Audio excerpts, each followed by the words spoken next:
Hi, I'm Chris. Have you ever considered why fish beach themselves?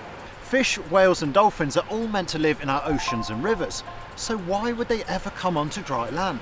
A group of Atlantic bottlenose dolphins in South Carolina have a remarkable method for catching fish which brings them right up onto the riverbanks. It's called strand feeding.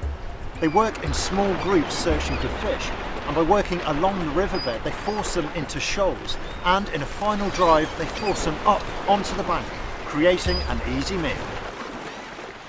But one particular species of fish, the grunion, comes ashore right here in California, not for food or through illness, but to mate. And they do so at the highest spring tides and in the dead of night. Melissa Studer is a so-called grunion greeter, and she knows a lot more about these bizarre creatures. So, Melissa, what is going on here? What is this extraordinary thing we're seeing? What's happening? Well, this is a Grunion Run. What they're doing is they're actually riding the waves, and to come up completely out of the water, they want to ride the water as high up on the beach as possible to reproduce. And they're found nowhere else in the world but California and Baja. Oh, that's a good one. And we should do that repeatedly over...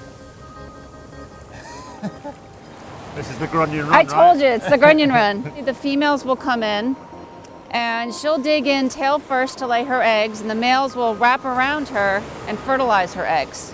So there's two females here spawning right next to each other? Two females, right. They just laid their eggs, and that was the male that was fertilizing their eggs. And it would be multiple males? There could be several males wrapped around them, fertilizing their eggs. So how many eggs will she have laid in that short time? Up to 3,000. And will she do that repeatedly over? No, the females will come in to spawn just once, and the males will come in repeatedly throughout the night. And the eggs will actually stay underneath the surface of the sand. They'll get buried up a few more inches, and then the water washing over them agitates them to hatch, and the little baby grunion will go out with a receding wave. So that takes about 10 days. And now we are looking... That was a good one. You all right? Yeah. Didn't get too wet that time. And what kind of numbers are we talking on? So it's early in the season, right? This is pretty much the first run. Yes, it's of very the year. early. Mm-hmm. How big does this get? How covered would this beach be in a kind of peak run? There could be thousands and thousands of these fish all over this beach, to the point where as far up and down the beach that you can look, there could be fish, and you could barely walk without stepping on them. So, I mean, how long can they last out of the water? The whole thing just seems like madness, really. Out of the water like this, at least a half hour, up to 45 minutes. Is that right? So why are they doing this? What's the point of this whole thing? As you can imagine, these eggs out in the sea would face all kinds of predation. The survival rate would be quite low. Here, they're buried, they're underneath the surface of the sand. It actually increases their survival rate.